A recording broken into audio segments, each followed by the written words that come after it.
rero twagomba dufate akanya gato kintahe canke kuvuga ivy'Imana yakoze mw'iyi minsi. Tunashika muda mchache tu wa ushuhuda wa makuu Mungu alitenda hizi siku. Abashobora babo banguka bagashika hano bonyaruka, wenye wanaweza kuwa na haraka wafanye haraka. Dufise umuco mwiza cyane, tuna mwangaza mzuri sana wo kuvuga ivy'Imana yakoze, wa kunena makuu ya Mungu. Dufise umuco mwiza cyane, tuna mwangaza mkuu zaidi wo kuvuga ivy'Imana ikora mu ndwi yose, wa kunena makuu ya Mungu kila wiki. Ico gituma rero, ndiyo sababu nawe hari Imana yakoze mu bubangutsi, kama kuna chenye Mungu alikutendea fanya haraka, kukinyarutsa kandi mu uje uharakishe mbio kwa haraka, tudatebeje na buhoro buhoro, tusipokawia hata muda mdogo.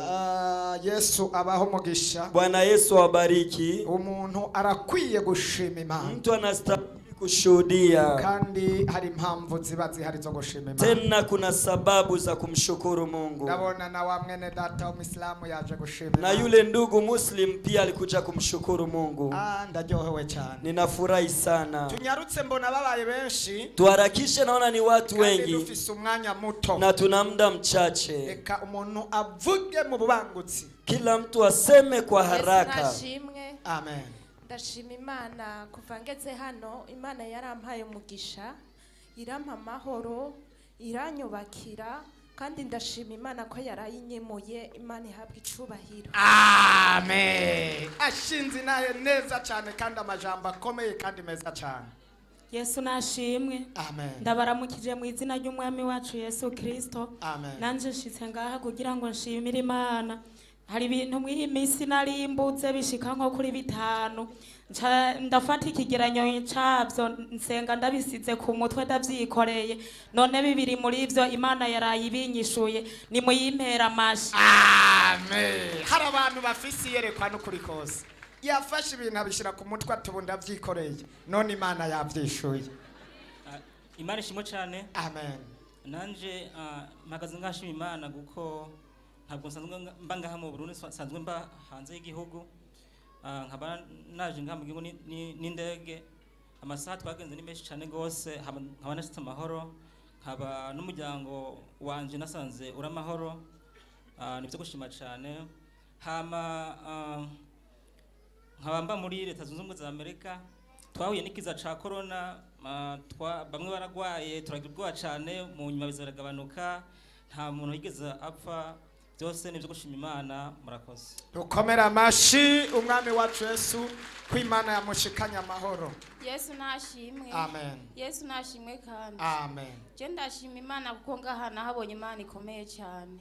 Je muri iyi minsi nari maze iminsi ngwaye umusonga kwizosi, wanja gose ntivyakunda ko mpindukira. Igihe kimwe waramfashe mfise imbanyi, mukukira waciye ushika wica umwana w'umunda. Ngiye kwa muganga baciye bambwira ko umwana yamfiriyemo. Uwo musonga wari wagarutse muri iyi minsi. Ndashima abo muri serire Buringa baransengeye barakubitiwe daimoni, ubu birakunda ko mpindukira kwizosi. Wari wagarutse kuraba yuko ivyo wagize bwa mbere bishoboka, ariko wasanze nanditse ko birarura. Hallelujah. Ikindi naco nshima Imana, muri iyi minsi nararose telefone y'umugisha. Nakuma mvuga ati Imana icyo mpa nanje agatahe nkaraba ukuntu nane noba ndabaho, none Imana yarampaye umugisha. Imana muyimpera icyubahiro. Amen. Amashi ku mwami wacu Yesu Kristo. Yesu nashima. Amen. Haleluya. Je numva noshima Imana cyane, nari maze igihe kinini cyane, umwaka wagira gatatu, nari niga mu wa gatatu, aho bita mu 13. Hama ndagwara ingwara bitusaba kuza ndaja muri operation, nari maze kuja muri operation gatatu, irigira kane ndanka ndavuga ati muganga sisubira muri operation. Hama uwo munsi ndavaho narindi nza gusenga ngaha. Ndashimiye abasenzi cyane abo bari kumwe na reveriye bamfashije gusenga, kuba ntari bwashinga intahe narindiriye kugira ngo intahe zigwiriye. Imana ishimwe cyane. Ubu rero nari mfise iyo ntahe yo kuvuga uko nakize ubu byose atana operation nk'ijambo. Hama iyindi ntahe nari mfise, Imana yarangiriye neza muri nondwi, ndarangije n'amashure barambwiye ko namenye. Imana ishimwe cyane. Amashimeshi ku mwami wacu Yesu. Haleluya. Amen. Yesu ashimwe cyane. Je nanje nje gushimira Imana. hari imitwaro 3 Imana yari yadusabye ko twotanga. Uwa mbere yarawunyishuye, none n'uwugira kabiri yarawunyishuye, n'uwugira gatatu ndizeye ko izowunyishuye. Amashi menshi ku mwami wacu Yesu. Haleluya. Amen. Nanjye njya gushimira Imana. Inyuma yaho tubonaniye namwongereje we ari mfise ikibazo cyuko noshika aho papa ava. Kubera je kuva mbaho canke mama na mukuru wanje nta numwe yarahazi. Pasiteri ndamubwira icyo kibazo arambwira ayo n'amadayimoni reka tuzoyakubite. Rero kuva aho tubonaniye pasiteri yarambwiye ngo vuba bagiye kuguha naraha yakiriye. Navuye mu biro nezerewe cyane. Inyuma y'ukwezi kumwe kutaranahera baciye bamamagara. Papa ca ndamubwira canga tugende rero jewe bariko barakubwira ko tuzoja gusatura itongo. Ingo papa aranka ngo je imbere yuko mbanza kugenda nuko nzobanza kuronka 350. Ndamubwira banza umanuke je usange ni Bujumbura ibindi tuzoyivugana ushitse. Rero papa je naramumanukanye hama bukeye ku wa kane ndazinduka tumudugana na mama itongo rikaba ryarasatuwe nkaba mvuga Imana ni amashi menshi ku mwami wacu Yesu Kristo. Intahe z'uno munsi ni nziza cyane. Yesu ashimwe cyane. Je nanje nganje gukenguruka ku byiza Imana yangiriye muri no misi. Je ngishika ngaha muri ishengero rya Repentance umwongera yaravuze ngo ngugiye gukugwa ko agasuzuguro nkuko byavuzwe n'Imana yagibihezagira byarashobotse agasuzuguro mu muryango karavuyeho icubahiro kiraduga abahora bankengera barankenguruka. Igira kabiri naco ngira shima Imana ariko aho nimwokomera amashi mwami Yesu. Igira kabiri naco noshobora gushimira Imana.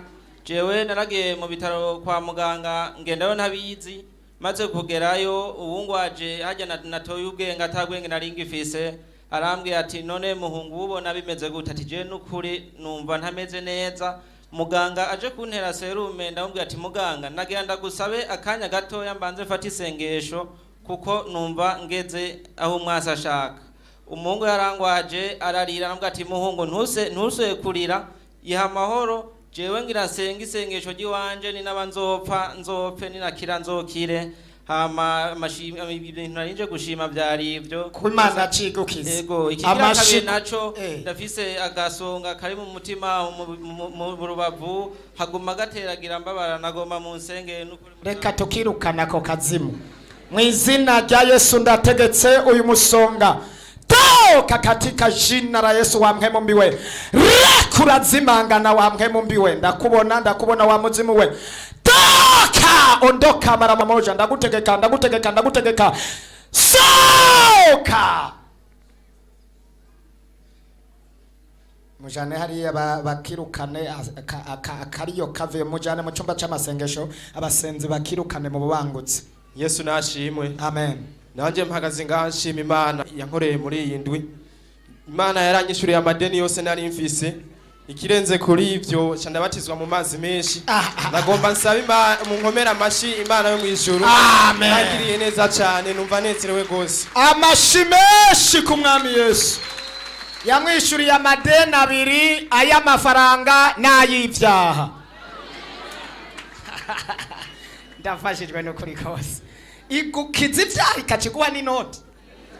Iyi Mana tuyidugirize cyubahiro. Hallelujah. Yesu nashimwe. Naye ndashima Imana kuko ntarayingwanirira intambara mu yindwi. Imana yarangwanirira intambara ikomeye. Imana ishimwe cyane. Amen. Yesu nashimwe.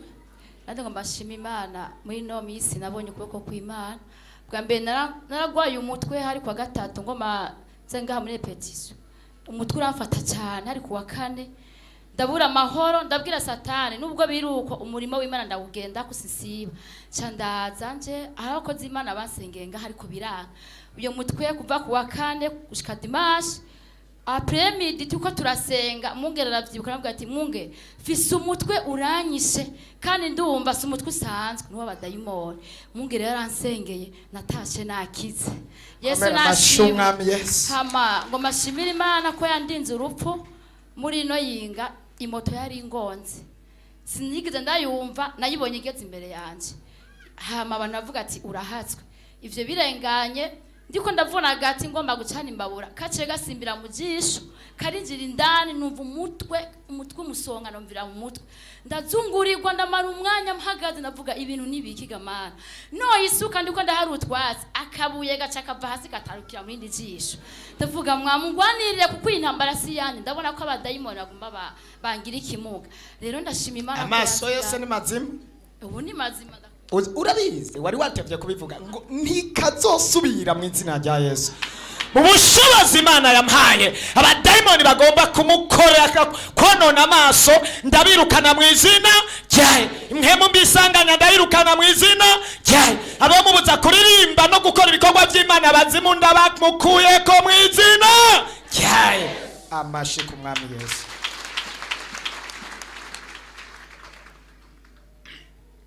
Haleluya. Reka munkundire mbanze ntere haleluya gatatu. Abdul. Kandi nzaguza ndasimba. Kuko ni ikintu gikomeye cyane. Ijambo haleluya jewe ntajyo narinzi. Oya. Jewe akajambo narinzi ni amen. Amen. Mugabo haleluya ntajyo narinzi. Ugate ushaka gutera usimba. Shaka ndayivuge haleluya ndiko ndasimba. Simba nuko rikoze. Haleluya! Amen. Haleluya! Amen. Haleluya! Amen.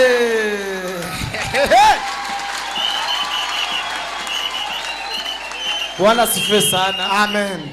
Ndaryohewe cyane kuba subiye kuvuga canke kuvuga ijambo Yesu Kristo canke amaraso yiwe. Jewe nakiriye murambabarira kuko akanyari gato kumbure nzosubiramo gatoya ariko reka mvuge bikuru ego Imana yashoboye kungirira neza.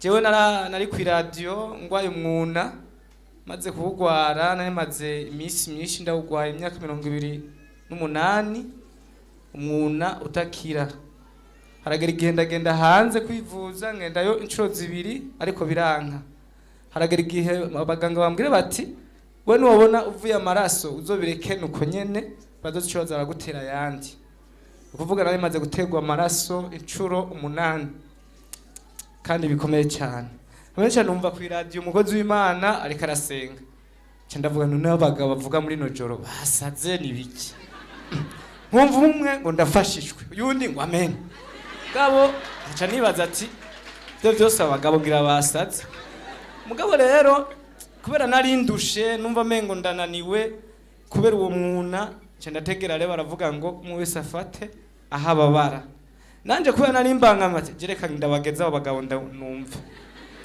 burya naciye mfata ndafunga amazuru cyo ndifuka igitambara cyo ndahafata narababara n'umutwe cyo ndafata burya barasenga bahejeje gusenga je wamengana umuntu ankubise inkoni naciye njyama nagiye kwikangura mu masanga 2 cyasanga nakize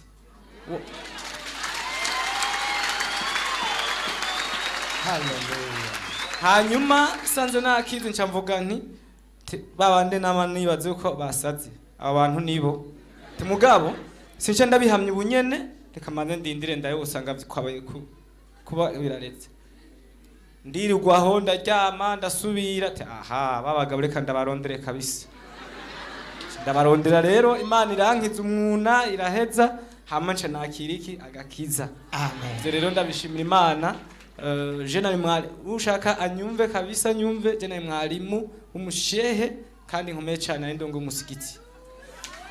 Haleluya. Mana rero irantabara. Haleluya. Cyandabona yuko Yesu Kristo ari we cyubahiro gikomeye cyane kandi abayeho ibihe byose. Amen. Amen. Amen. Amen. Amen. Cyo ndagishimira Imana kandi nkashimira Imana umukozi w'Imana. Nukuri ikintu ca mbere nabonye umukozi w'Imana Imana imuha umugisha. Amen. Kandi ikindi naco umuntu atazokizwa kubwuyu uwo muntu nukuri uwo nuwisi kabisa. Nukuri ndakivugiye ngaha kuko amajambo yigisha je narinzi naranamuwaje ati pastor wewe wivye ibintu wigisha ubikura he je kunasoma Qur'an mugabo sinigisha umwanya ngwa nuko nabona mena utuntu tutebete bari mwaragira ngaha imbere none bashujya mugabo ubwa mbere ariho nkiza ujya muntu sindabibona kabisa. Kumbe rero sinamenye yuko ari intumwa y'Imana. Uyu ni intumwa y'Imana by'ukuri. Hallelujah. Hanyuma mu nyuma je ndakizwa, madame so yarari nkijijwe, madame agira araza acaranta mu nzu. Ndamwe tugendo gwiza. Antana kana mwana kabonye hajya. Ariko ndasenga Imana, pastor aransengera n'uyundi yari muri Arabia Saudite nawe nyene mu bitangaza vy'Imana sinzi ngene yabigenjeje nawe yaraje. Hallelujah. Hallelujah. Naguma mbwira pastor ati none pastor umwana wanje ari hariya muri Arabia Saudite nzomuronka gute? Pastor arambwira ati azoza humura. None yaraje, Imana ihabwe icubahiro. Amen. Ibisigaye navyo ni buke buke, nzoza ndashima uko ngenze kuko bigenze kose, nzoza ndashima Imana, Imana ibahezagire. Amen. Dukomera amashi umwami wacu Yesu Kristo. Afise intahe nyinshi cyane azivuze wo havuta taha. Twoca tubitahira. Afise intahe nyinshi cyane kandi zikomeye kandi zubaka cyane. Azobashingira intahe yo hava afata hafi nk'isaha yose. Tuzomuha umwanya nk'isaha. Ashinga intahe ari wenyene. Muzofashwa mu buryo bukomeye cyane.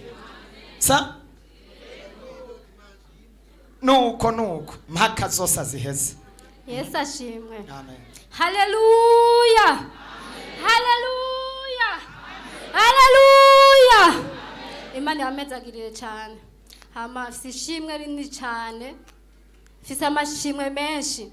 Je ntaraza ngaha nari nihevye cyane, sinatwenga, nari mbabaye, nirigwa ndarira, nararandarira. Mugamaze gushika ngaha cangarukana umunezero. Amen. Je gutwenga iwanje ntivyarimwo. Je ntwenze wamenga nikindiye naba nibagiye mu bisanzwe. Ariko ubu ndatwenga, ubu mfise umunezero, ubu ndaryohewe cyane. Hallelujah. Ariko aha ntabokomera amashi umwami Yesu ko Imana itanga umunezero. Naje ngaha mfise imitwaro myinshi cyane gose kandi remereye. Muga 3 muri yo ndamaze kuyishurwa. Amen. Jewe nkishika ngaha baravuga ibintu by'umubatizo, jewe nkabipinga. Navuga nje narabatijwe narahejeje. Muga nkaza mu nyigisho za deliverance ubwa mbere, ndiga. Muga nigira inama mu mutima wanje. Jewe nzogirirwa deliverance ko ndazi ko ndushe kanaboshwe. Mugabo sinzobatizwa. Ndiga. Hageze uwo munsi wo kubatizwa deliverance, cyanda guhara ingwara, nami bihere bimeze nk'ibihute biranka gukira. Umutwara shambwiye ati je kwa muganga. Ndarakumbuye ati je ngiye muri deliverance sinja kwa muganga, ncanda mwumvira ndagenda kwa muganga. Ngiye kwa muganga biranka ko shikirwa. Muganshikiriwe mpejeje hanza ndiruka ngaha ncasanga barahejeje deliverance iraheze. Ndababara cyane gose. Navuga nti sawa. Satani je ngiye ndamukubite. Munyigishi kuri ya deliverance nanje nzoba ndimwo. Hanyuma isubiye gutangura ndaza ndayikurikirana. Naho yenka kumangira nti je sinzobatizwa nzogirirwa deliverance gusa.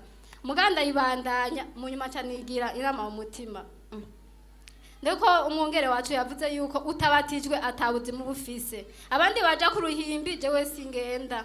Sindamwakiye, sindamujyako, sindamunywako. None mfise ubuzima bwahe. Kabisa. Nireka rero cyanigira inama mu mutima afata ingingo ubwo nyene. Fasha ingingo andandira umutware kugira ndamubaze ari muri interieur aje ndamubwira. Namubajije hirya ejo, buca tubatizwe ejo. Ni sheri burya, je ndashaka kubatizwa. Uvyumva gute? Ngo nta kibazo genda ubatizwe. Ndaryoherwa cyane nkavuga imigisha ndagusaba imigisha myinshi ku Mana uzogire neherezo ryiza. Acavuga ati amen. Niho rero naciye nza ndabatizwa, mugana aho inde sinabonye ivyo ndimwo. Ndavuga Mana ibintu baye nibiki ko muri Katolika nabatijwe nkavuga irozari byose. Mugana nkaba narabwiye Mana jewe ndabona nta buzima mfise. Ndashaka kunyori yante. Isengero nzosengeramo kugira ngira amahoro. Burya Imana yabimpishuriye nicaye hajya. Ikimbwira ati wewe none ntiwansavye yuko woja no koriyanta mu isengero usengeramo kugira uronka amahoro. Naho rero ni ngamwe repentance warayubatijwe nakurokoye. Ndavuga nti koko nivyo. Mumpera amashimana menshi cyane. Amen. Ikigira kabiri umutware yavuye muri interieur ashitse na Nyabutenderi imodoka ikicika ifire mwaya masengesho mwarimwo hari mardi arampamagara ambwiye ati burya shima Imana ndahatswe mbatse kugenda ubutakigaruka ndavuga nti Imana ihabwe icyubahiro cyane burya ni amasengesho barimwo hanyuma kuwa kane nanje ndi muhira sinashoboye kubandanya mugabo amasengesho mwarimwo yaranshikira yondi ndafatwa n'umudayimoni arambwira ati we nahubyutse mu gatondo nta kintu ukora utabanje kuryama ngo uruhuke ndumva itiro ryinshi satani yanteye itiro ryinshi hanyuma ndihengeka gatoya hacaza umudayimoni aramboha amaguru w'inguvu arayaboha aboha amaboko acandiga n'iyijwi kugira sishobore kuvuga ndavuga nti mu izina rya Yesu urandekura mu izina rya Yesu urandekura canumva arandekuye Imana ibampezagiriye cyane amashi meshi ku mwami Yesu Yesu nashimwe je ngaha gushinga intahe ku bwa mama wanje na mwene wacu bari bamaze igihe kinini ya cyane bagwaye mama baramusengeye vyarase yarivuje biranka mwene wacu ari mu bitaro dimanche papa ya telefone yarira mvuye ngaha ku rusengero naciye ndamugati iyindwi izohera mama yakize burya naciye inkumunyu nayo nazanye barawusengera ndavuga ati umunyu ndawunyweye mu gishingo ca mama na mwene wacu burya nta n'imisi ibiri yaheze badakize ishimwe n'igihe amashi meshi ku mwami Yesu haleluya amen anje gushima Imana ko nsubije Yerusalemu nahuriye ruko ndi mu bibazo bikomeye kabisa none Imana ishimwe ko yanshije ariko aho namashi mwokoma no kuri kose ndakunda abantu bafata ijambo kandi bakarigenderamo haleluya zamushingira intahe mu ijambo subira mwako kantu je gushimira Imana ko yankwiye ariko ikanshije Yerusalemu nahora mu bibazo bikomeye nahembwa n'amarira ibintu byose nakora nta kintu kimwe cyagenda neza ibintu byose byaneze abantu baratwaye ndagumaho ndinumira none kwa Mungu ni Imana yanzura ishiri Yerusalemu amen Yesu ashimwe amen jewe ndashimiye Imana ko yaraye inyemereye nkahonyora aho Yesu yahonyoye nkaba naraye mvutse bwa kabiri nikindi ncenda yishimira nuko Shetani ejo yaciye ashapfura ko turataha n'abo twari kumwe ikadukingira isanganya ndayibonye kubera ndiko nduruko kuboko kwaciye gukashuka mugabo ubonye meze neza kigira kabiri nuko igihe naza ngaha nari meze nabi cyane nari ngwaye harimo n'ingwara ngira navukanye abaganga bari babuze bari basize ku miti mugabo ubonye zimwe zikaba zarakize n'izindi ndizeye ko zaraye zikize muhezagiwe amashi meshi ku mwami Yesu Mana bw'icubahiro amen shima Imana kubera nashoboye kuvuka ubwa kabiri mashikana kugoroka kose nkaba narabatije mu mazi menshi amen yavutse ubwa kabiri kandi ashikije kugororoka kose Yesu nashima nanje shima Imana kuri wa munyu umwana wanje yaragwaye mu ijoro afatwa nguma mbona yikora mu gutu sinigeze nibuka ko mfise umunyu mu nyuma aho ndabutora ndabushira mu gutu umunyu oya nafashe umunyu shira mu gikombe ngira kumwe mwatubwira gute fata amazi shira mu gikombe hama shiramwe umunyu camfata urutoki rwanje shira mu mazi cangira mu gutwi guke nagira ngo wasutse umunyu mu gutwi hama rero nukuri umwana burya Mana yo mwijuru Jesse navyuse sanga yakize ntiyasubiye kurira mu nyuma yaheje nukuri Imana yo mwijuru yandinze accident nari ngiye ahantu turi mu modoka je numva ikintu gituritse sinari bwa numva ipine ry'imodoka rituritse abari babizi je naguye mu gahundwe uko nyene Imana ishimwe rero Imana irahari izitabara abantu dukomera amashi umwami wacu Yesu Yesu nashimwe amen je mpagaze ngashimira Imana ko yankijije umudayimoni wo kuzimeza amafaranga iyo mbese udufaranga nasanga misi yose yavuyemo uko ndashize naho vya 10,000 nkasanga havuyemo 2 je ndashimira Imana kweri aho pasiteri aduhereye ryajana amahera ndayabitse nkashiramo ryajana kuva ubwo ndayashizemwo n'isaha nta mafaranga arasubira kuzimira mu mpera amashima dukomera amashi umwami Yesu harimo abadayimoni biba amafaranga haleluya nanje ndashimira Imana ko narayimvutse mu mazi menshi kare nahora nzanga ha mu rushengero nkababwa mushitsi haca ntangura kuvuga nije nzova mu bushitsi ryari ko ntabibona hama ikindi naco yaraye inkoreye Imana nuko ejo mvuye kubatizwa ibibazo byose nari mfise byaraye bikemutse mu mpera Imana icubahiro. Amashi menshi deliverance yatanguye gukajya Yesu. Yesu ashimwe cyane. Jewe ngiye gushinga intahe mu buryo butatu ariko ndagerageza gucemagura. Jewe ntaraza ngaha anyi nari mboshwe cyane mu buryo bukomeye. Nta kintu na kimwe nakora ngo ntere intambwe. Ariko maze gushika ngaha anye nahabonye umugisha. Natanguye gukora mbona ivyanje bija ku murongo. Ndavuga ati reka mfate ingingo yo kuguma ngaha kuko nta hantu nohezagirirwa nkuku ngo ndahave kabisa. Ubunya no kuri ndashima Imana. Amen. Ikindi narayembatijwe mu mazi menshi. Amen. Kigira kabiri ku munsi wa kabiri narose message ivuye ruguru bambwira yuko muhira hagwaye abantu batatu bagwariye rimwe. Ndabwira Imana atariko Mana wo vyemera neza yuko nsiba urubanza rwo kuwa gatandatu ntigikunda. Imana yarangiriye neza ubu bataye mitende. Amen. Ikigira gatatu nari mfise amadeni Imana yarangiriye neza narayishuye. Mfashe dukomera amashi umwami Yesu kuvy'Imana yakoze. Yesu ashimwe. Amen. Yesu ashimwe kandi. Nanje mpagaze ngaha nshimira Imana ivyo yankoreye. Sinobitonda vyose ngo ndabivuge ariko reka mvuge bikeya. Jewe nari mfise urubanza rumpagaritse umutima ariko Imana yarabinkoreye. Ndaronka amatelefone y'umugisha ayo ntanaziga.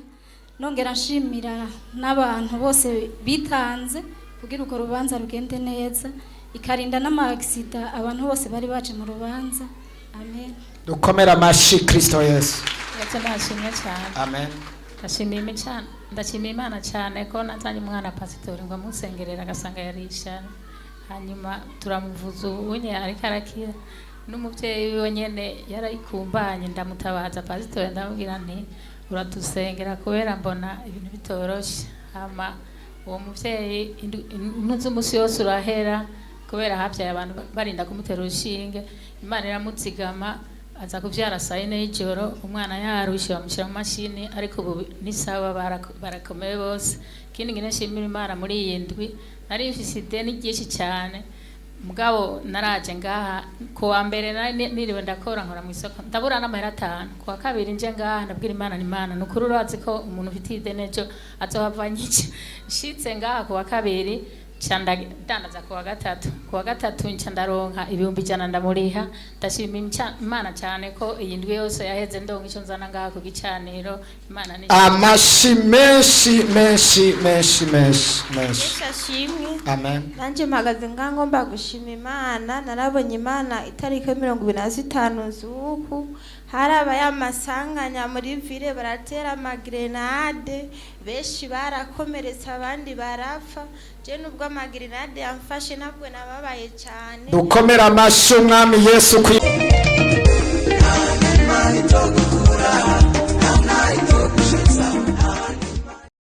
yari yaraboshwe cyane mu rwego rukomeye cyane kandi cyane gose. Rero Satani yatsinzwe mu izina rya Yesu. Azobivuga neza uwundi mwanya tuzomuha umwanya vyagure. Dukomera amashi umwami wacu Yesu. Ariko Imana gukura mu kurya ivu n'ibyatsi n'ibindi byari byo byose nigitangaza gikomeye cyane kandi yumva imisonga myinshi buribwe bwinshi biteye ubwoba gose ariko dushima Imana ko Yesu ari ku ngoma. Yesu ashimwe. Amen. Barabuje mu izina rya Yesu. Amen. Je ndubwa mbere nje ngaha nari kuza ntumiwe ariko Imana ishatse ko nzu ubunyene koze Imana kwa turi kumwe muri groupe yakoze Imana pasteur uyu nyene nanzi ko turi kumwe muri groupe kandi turi kumwe ndakunda inyigisho ziwe cyane yigisha amajambo akomeye cyane. Rero Imana icyatumye nza ngaha ariko radio twagwananye urugamba tabona na yigihe cyose mu muryango wagomba apfa umuntu ndabimenya jewe.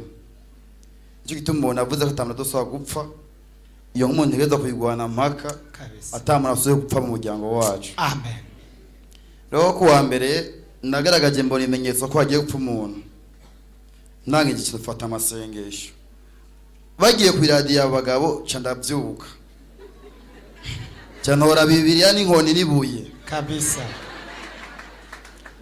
ko nari namaze kubona ko hasigaye akantu gato numve telefone y'umuntu apfuye, maze gutora Bibiliya n'ibuye baravuga nanjye ndavuga, bavuze amena nanjye ndavuga amena, turajyanamo ngize gucya numva ijwi rimbwira ngo inkumi y'urupfiragiye, impemu y'urupfiragiye umuryango wacu. dukomera amashyi umwami Yesu. Rero ico kintu nico canzanye gusa, nandi ona kuza nganumiwe ko mfise amakuru menshi yo ngaha. Haleluya, amen. Cyo no kwipfuriza ni kimwe, nuko iki gicaniro cyo ngaha kiri ngaha kubwira kigutabara. Amen. Iyo niyo ntaye yanje, nta kindi. Ikindi gisigaye ni ko nzi muri iki gihugu cy'u Burundi ahantu gori atagiye gukumbagarira ni ngaha. Amen. dukomera amashyi umwami Yesu n'ukuri kose, ariko nta wundi yotera haleluya. ndafashijwe nanje ndamuboneye hano kuri kose nawe narinzi, ariko Imana ishimwe ko Goliyati tugiye kumutembagaza, kandi na hano nuno munsi turamwataka mu mwanya. Yesu nashimwe. Amen. Nje gushinga intahe nshima Imana kubera ko je nahora ndi umukatolika, ariko nahora mpinza cyane abantu bakijijwe, nkabona yuko menga barazimiye. None uyu munsi shaka mu mpera amashyi Imana kubera nanje ndakijijwe. Amen. Ikigira kabiri naje muri eglise nje kwakira inyigisho za deliverance. Je sinarinzi yuko noca shoka nguma ngaha, mu bisanze narinzi yuko noza nkaba deliver hama nkaca subira muri eglise yanje. Ariko novuga yuko hoba harajijwe ry'Imana muri jewe rimbarira ati guma ngaha nahanyene. Kubera yuko umukozi w'Imana yarigishije inyigisho aragera aho yigisha n'ivyerekeye ibatisimu y'amazi menshi n'amazi make. Hanyuma muri jewe nca ndafata ingingo, mugabo iyi ndwi yose yo kugira ngo tubatizwe nagumanye udutima tugira amadidana ati mbatizwe canke ndeke, mbatizwe canke ndeke. Naragwanye intambara nyinshi cyane gushika ejo mu gitondo sinari nzi ko noza kubatizwa, ariko ejo mu gitondo bucagucagu sinziriye, kuko iyi ndwi yose kuva igikorane gitangura naguma asaba Imana mvuga nti Imana nimba ukeneye ko nanje mbuwitwa wakijijwe mpikimenyetso mu mutima wanje. Ejo mu gitondo ncangira ijwi mu mutima rimbwira ngo nuko mwihane ivyanyaha vyanyu bihanagurwe, maze ibihe vyo guhembuka bibone ingene biza bivuye ku mpembo y'umwami Imana. Ncanumva umenga Imana impaye uruhusha bwo kuza kubatizwa nanje nimbe uwo wakijijwe. None mu mpera amashyi Imana naraye mbatije mu mazi menshi. Amen. Imana ishimwe cyane.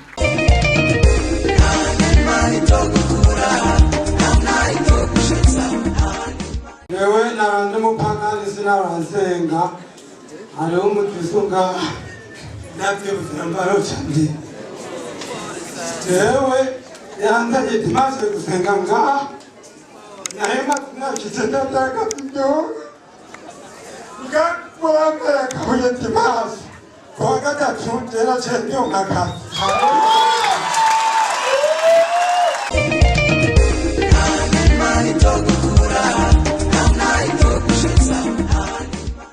Sabye shubahiro. Haleluya. Shingiro ry'Imana ndabasabye mufashe kwitabira kandi ndiko ndabivuga bivuye ku mutima cyane. Haleluya.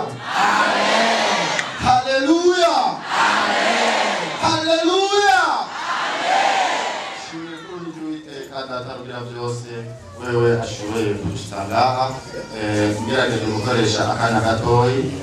Nashaka ubwa mbere nshimire umubyeyi wacu, simfise n'ukuntu nobivuga nta n'izina mfise nomwita, ariko wewe akafatagira kutuba hafi mu bw'amasengesho.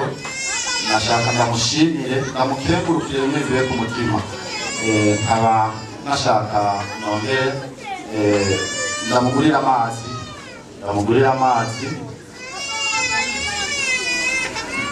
Imana iguhe umugisha muhungu wanje. nkaba nashaka kandi nshimire bene data bene mama bo ku Karago ku munsi wa kane nongera ntengurukira neze ku mutima bene data bene mama basangira ngendo bo ku Karago ku munsi wa Mungu. Nkaba nashaka kandi mumfashe mu gutera haleluya ya nyuma yo gushima no sinzi ukuntu nobivuga, nta kundi senda bivuga, ariko reka shite ngaha. Ariko basore bene mama, basore nkumi, bashiki bacu, nashaka ndababwire yuko Yesu ari ku ngoma kandi Yesu ari ku kazi. Nimwihebure ico muzokwifuza cyose mukagishira mu masengesho mukakiragiza Imana, nta kibuza Imana izobikora, kuko yarabikora igitangaza. Iramura mu busore ibintu bigoranye cyane, iramumufasha mwiza. Nukuri ntako novuga nta nuko nobigenza mu gukenguruka, ariko nashaka mumfashe dukire haleluya imwe. Haleluya! Asante.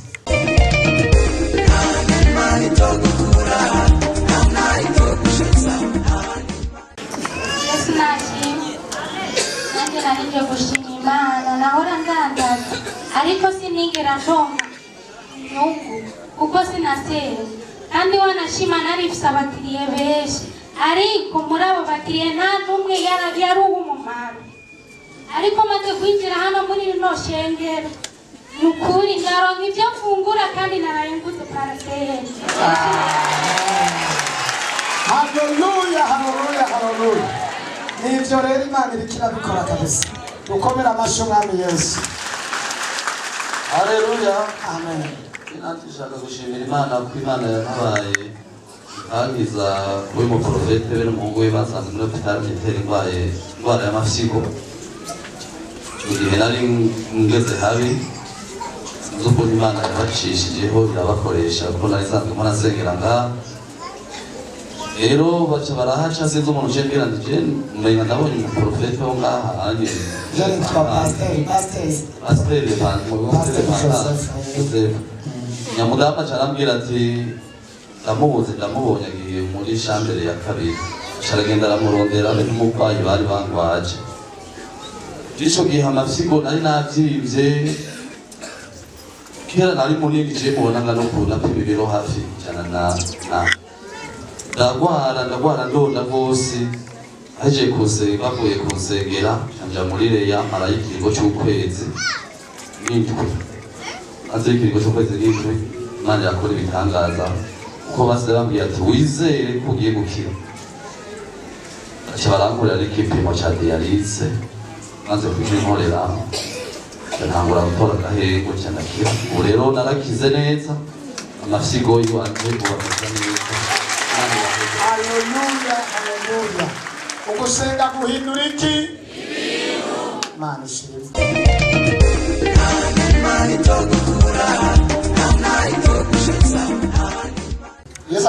Yesu ashimwe cyane. Amen. Jewe nari mfise umuntu nari nahaye amafaranga kandi atari make.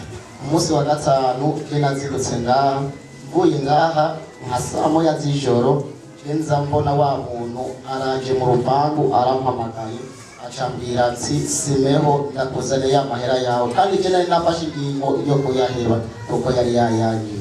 Nisha ndasenga senze ndavuga ati Imana umfashe saa munani z'ijoro nje gukurikira pastori ahazoba ariko aravugira ku radio. Saa munani girigere z'ijoro nagize iyerekwa rikomeye cyane. Nari ahantu mu mwonga mfashwe n'abantu b'abamama babiri. Abamama babiri bamfashe, nza mbona ubu pasiteri anzaniye Bibiliya, acavuga ati uru n'urufunguzo rw'ibintu byawe byari byarungawe. Acambwira ati haguruka dutaha. Abeca ndahaguruka, acarandugana ibarabara riduga rija muhira iwacu. Tumaze kudugana na pastori yambwiye ati ngiye imbere nawe inyuma yanje. Kesha ndamukurikiye arashikana muhira. Ashikanye muhira baba mama bageze kwikangura muri wa munga barimo, basanga pastor ashikanye muhira. Yesu ashimwe cyane. Haleluya. Dukomera amashyi Umwami Yesu. Mana yarayibika kabisa. Ugusenga guhindura iki? Mana iri ku kazi cyangwa iri kirakora? haleluya. Yesu ashimwe. Ndashima Imana ko kiri muzima. Ndashima Imana ko kiri mu nzu yayo. Amen. Ndashima Imana kandi ko bitangaza yarinkoreye. Je narwaye kuguru nari ndakumaranye imyaka ine. Kwari kumere nabi. Utangwe kumbabaza canumva n'umutwe umeze nabi. None Imana yarinkoreye ibitangaza. Kuguru kwakize. Ndashimiye Imana. Ndashimiye n'abakozi bo ngaha bagerageje kunyitwarika bakansengera. Imana ibaha umugisha cyane. Amen. Amashimeshi ku mwami Yesu.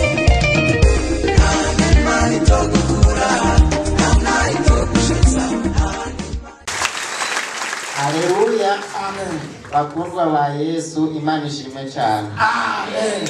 Nukuri n'ubuntu bugeretse ku bundi kuba twifitiye umwungere atwitayeho aturagiye nk'intama ziwe. Jewe mu kwezi kwa12 k'umwaka uheze niho navuga ati Mana, jewe ndafise amafaranga ngomba ngure igitungwa n'umwana wacu wavuze ko uzohezagira ibikorwa by'amaboko yacu, nanje ngomba ndabe. Niho nacangura ntwara muhira bararagira. Nukuri tugeze mu kwezi kwa gatatu k'uyu mwaka nyene wa 2021 nabiguze mu 2020. Ubu ngeze mu bitungwa 5. Imana ishimwe. Amen. Bibyara amasa n'ukuri kose. Yesu ashimwe. Yesu ndabaramukije mu izina rya Yesu. Mpagaze ngashima Imana ku gitangaza Imana yarayinkoreye. Abaye ku munsi wa 4 ndagwara indwara zitaboneka, ndaribwa umubiri wose gushikaho mbaza umugenzi ndijewe birasi nsengera, arambwira ati nta mwanya mugabo cyane ntabwo usengera ngirengere ubunyene ngo none amwacha kwa Mungu burya pastor wahi nomero ziwe nduzizi ni ntazonzi ngo reka zigwe muri message acara zindungikira muri message cyanda telefone pastor ndamubwira nti pastor jewe nukuranga pfuye nsengera ni umubiri wose umenga ninto ziriko ziranja mu maguru umenga ninto zizirya none nsengera nguhereye ndijewe ni muri zone yambuye ni hejuru mu misozi ngo ndagusengera mu izina rya Yesu urakira. None bagazanshima Imana kuko uburyo nari muri uwo mutwenzi wo kwa 4 sinabasha no kugendagenda na gatonya, ariko ubushimwe bagazanshima Imana ubu nagiye neza nkashika ngaha. Imana mweza unyambuye ukomera amashi umwami wacu Yesu. Yesu ashimwe. Amen. Nagomba gushimira Imana muri ya mitwaro twandika ku rubonane, imitwaro 3 ibiri yaraye yishuwe. None nagomba nshimira Imana kuri kakabuye mwaduha. Je naragiye ubitangaza ntari niteye. Narivise umuntu nakoreye kuva mu 2004 ndi umwana. Yaramaze nisandondere byo twarabonanye. Yanyemereye kunyishura amahera yose yari yaramperaniye. Yesu ashimwe. Haleluya.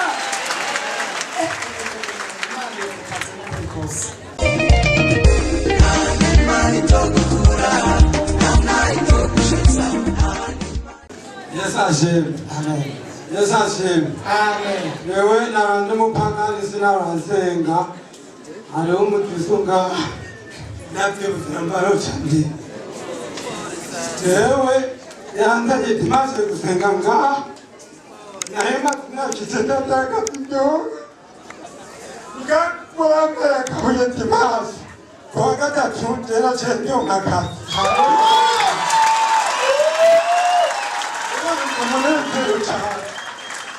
Narakoze kusenge kukuronka akabuye ukaza mu nzu y'Imana inyuma y'iminsi 2 wacironka akazi.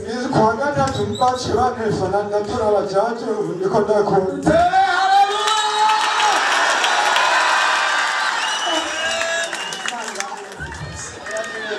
Amen.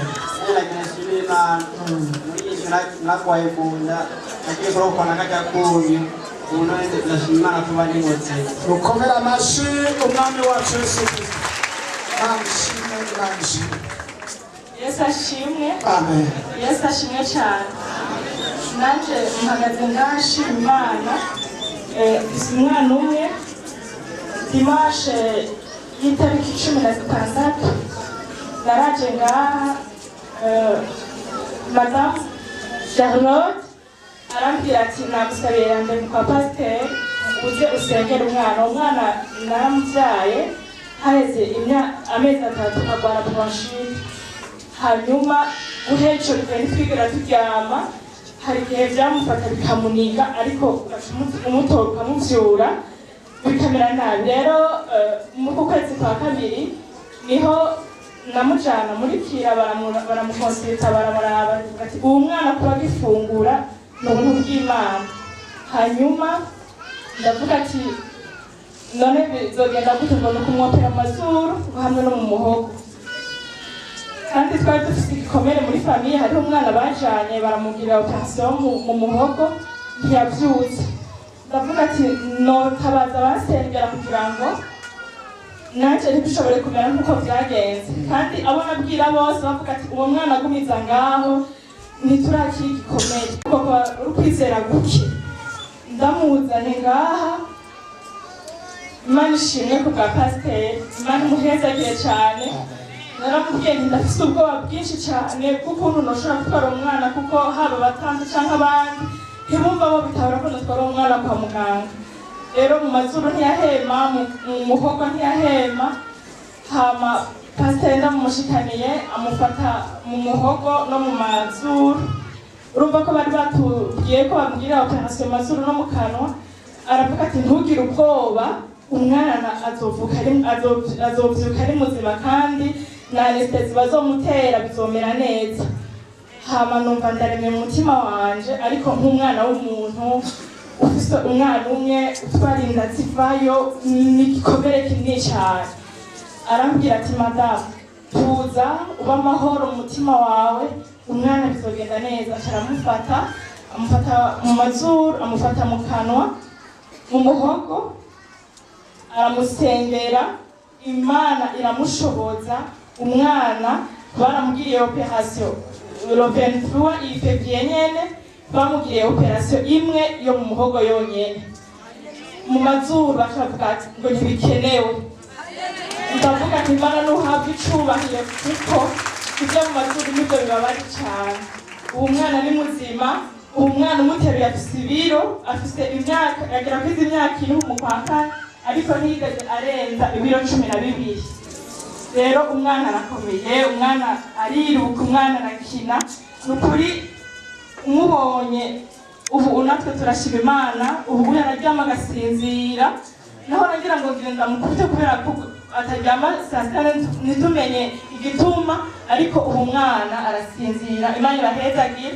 kandi ibyo mwasabye uyu munsi nanditse ko ndabishitsa ariko nimwakahamagaye ngo tuze ngaho imbere musakire ariko mu mutima wanjye dukomere amashyi umwami wacu Yesu tudumve icyubahiro cy'umwami Yesu haleluya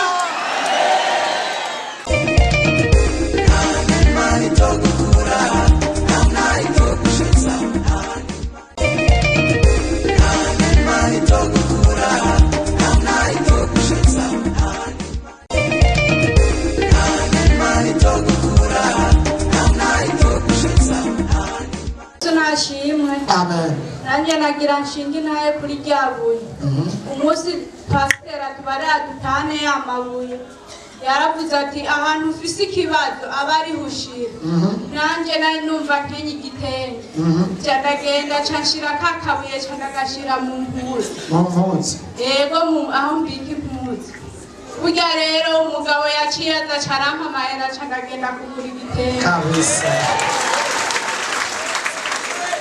dukomere amashyi umwami wacu Yesu kandi we watwara amabuye menshi erega ryari buye rimwe hama kuwa gatanu nyene naciye mbona nzanira n'ikindi gitenge ndakurahiye kakabuye mabwire kwa kabuye ukaca wambara sha ni hatari kabisa Imana ijye umugisha naje wigumya mbika mangene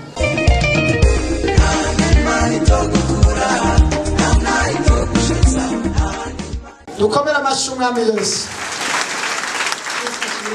amen naje mpagaze ngaha nshima Imana ku bitangaza yakoreye je ninjira ngaha naje ndushe cyane yemereye ku mutima mu mutwe ntabona imbere n'inyuma nta gisinzira nta gutwa n'agasinzi ndashima Imana kuko yampaye amahoro mu mutima kandi ndasinzira amen ndashima Imana kandi ndebeye ko yakunze kandi nari ndwaye maze igihe ndwaye hypertension kwa muganga muje kugira umuntu hama ndafata ntabwo kuzanda koresha kujya mu ntorosha mu mazi hama birahera ubu narahagaritse imiti ubu meze neza warakize ndaja kwa muganga kenshi kwipimisha gasanga ni normal dukomera amashi umwami wacu Yesu je nicaye ngaha kumwahamagara abantu basengeye bagoye nk'abafata nicaye kugira mpaguruke narondera ngene nifatikiza ndabimarana iminsi nguma nkwega mu maguru hage igihe nkumva nyine ku mafigo umengo harabuze hama ndatwanda musengera abarwaye kabura nta kivamo hama sinzi ngene nkumutse amaso nibuka ko mfite umuntu mu nzu ndagenda ndasenga ndasha mu mazi ndanywa kandi ndikandisha none ubu ndakomeye wa munsi waciye dukomere amashi umwami wacu Yesu Kristo ndashimira Imana kandi ko Imana yanetumye nari mfite umuntu mperaniye amahera menshi kandi yari yampaye itariki yaro kenze yihetse hama ndasenga Imana nimba unyemera ko kuri mu ruhande rwanje ndasaba kugira nzemaramari sinze ngubwe n'isoni ukenze nzorishoye amafaranga hama ndashabona isezerano nonkorera igihe naje nzokorera ndashimira Imana rero yanyishuriye kandi ndashimira Imana ko nashoboye gushitsa icyo Imana nayisezeraniye amen amashi menshi Imana irakoze kure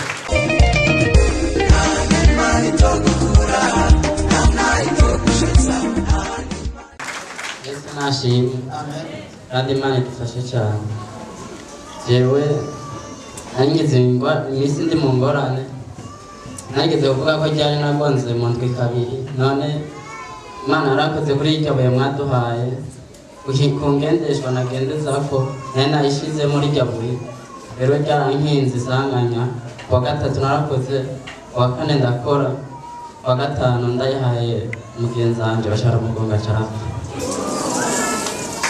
rero ndashima Imana kuba nkiri muzima wa munsi mwanyumva kwiganza ku bintu by'isanganya mu gihe hari gupfa jewe urumva ni Imana yankingiye mwarakoze cyane ukomera amashi umwami wacu Yesu Kristo Imana iratabara cyane nitabara mu bushobozi wampaye narahagaritse urupfu n'isanganya k'uyu muntu kandi arashinga intahe yuko wamurinze n'iyi saha ndahagaze mu bushobozi bw'ijambo ndahagarika amasanganya ku buzima bwiwe igihe cyose azoba ariko arakora igikorwa ndahagaritse urupfu ndahagaritse impanuka ndahagaritse amademoni ndahagaritse impwemu mbi zose zimurondera ku masanganya ndashize ku iherezo ndashize ku burinzi buva mu ijuru yamarinzwe azigamwe nawe misi y'ukubaho kuriwe mu izina rya Yesu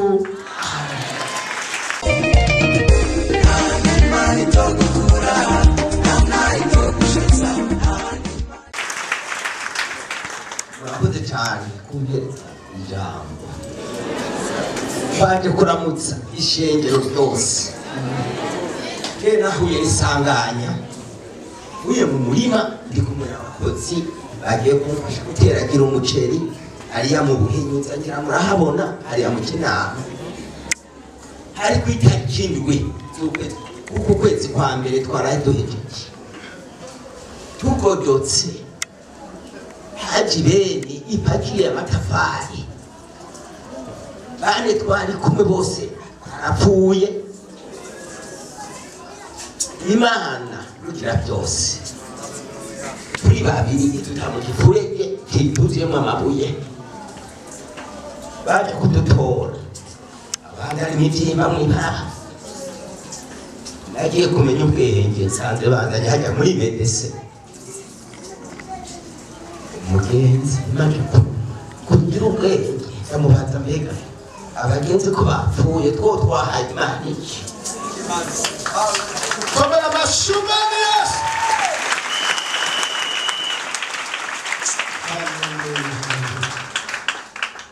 habye usanga niko ndabaye ngabona ukuntu abaganga banyakiriye bakoze ibishoboka banshaka izina aya mapansuma mbona nayo mu nyuma umukozi w'Imana nasanze ngaha yafatiye bajaji hariya nari maze iminsi subira kuri medesi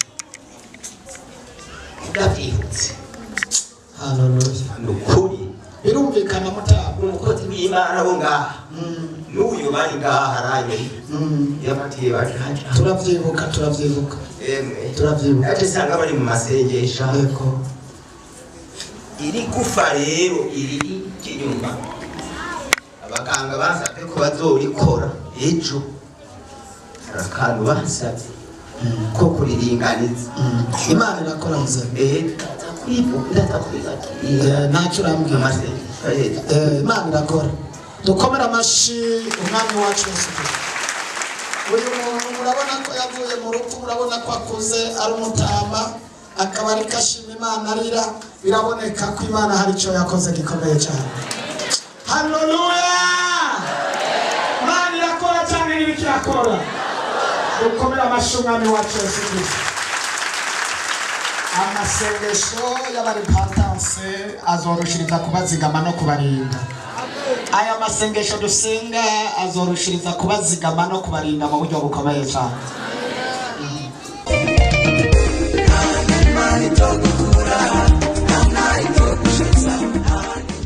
Mwami Yesu ashimwe amen Mwami Yesu ashimwe marapili maratatu komera amashi kabisa kuko akutira kibera yango kabisa jewe mbaye maze imyaka 3 ngaho mu bitaro byo mu Buyenzi amaguru yanjye yarabunzwe aramererwa nabi n'umutwe urajyamo n'amaso arajyamo maze kuza ngaha muri iri shengero mu kwezi kw'indwi narashyitse ngaha haheze amahinga 2 umwungere w'Imana arambarira ati erega wewe tegera uhange ijuru wowe ubushobozi bwawe mbona yuko butinjira neza narakomeje ndahanga ijuru umukozi w'Imana nk'uko yabimbwiye kugeza ku itariki y'uno munsi ndatanguye kubona neza haleluya hejuru yuko yambaye kajya kabuyi kabisa akagasengera arakamba ndagashira umufuko ndagashyize umufuko naciye ntangura kugira siporo ndakangura kubona y'amaso yari yahumye yari yatobaguritse ubu ndaraba hejuru nkabona imbere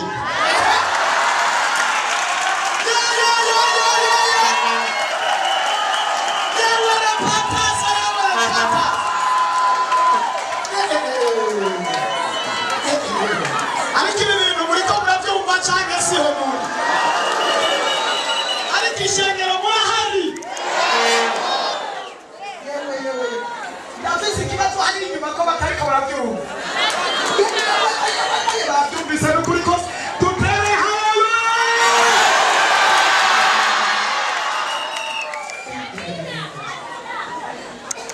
nanjye ndafashijwe kwe ubu urabona indege ubu kugera ngaha ndabona indege ndabona niyonja ndatambuka nk'inkanyanyasa ubu ndamenya kubisa nayo kare babanza kumfata ukuboko kandi n'umugabo mbona yuko ntabwo ushobora gufata ukuboko n'ubu ndashoboye haleluya ngaha aho ngereye ngaha kuwa Mungu ndabishoboye ndoshinga intahe yuri iki Imana yankoreye kabisa kubu rero icyo nkeneye ngeze ko ushengera kundi nazanye akundi kandi ubushobozi haleluya umubiri wanje ikindi cya kabiri nkeneye yuko munyarika mu ishengero ngatanga icyo abandi batanze mugabo muri ibyo bintu byo kurondera ikibanza ndoronka bitatu kabisa hanyuma kubikorera neza ngende nabitanze ugenda ubitanze ngakire nabizanye icyo ni uruhara rw'abandi cyangwa mu ruhara rw'abandi ngashima umwami wacu uyu yaje guca ubimuhanura kandi uramubona guca umwanya kandi ukabikoza ariko mwana yo n'ijuru tugenda cyo kwandika yewe tuduze icyubahiro nawe utazokora izokoresha ibiti n'amabuye nawe utazokora izokoresha abatama bashaje igitangaza n'ukuri kose igitangaza n'ukuri kose imana iri muri repantasi izi ntare zirakomeye ba n'ukuri kose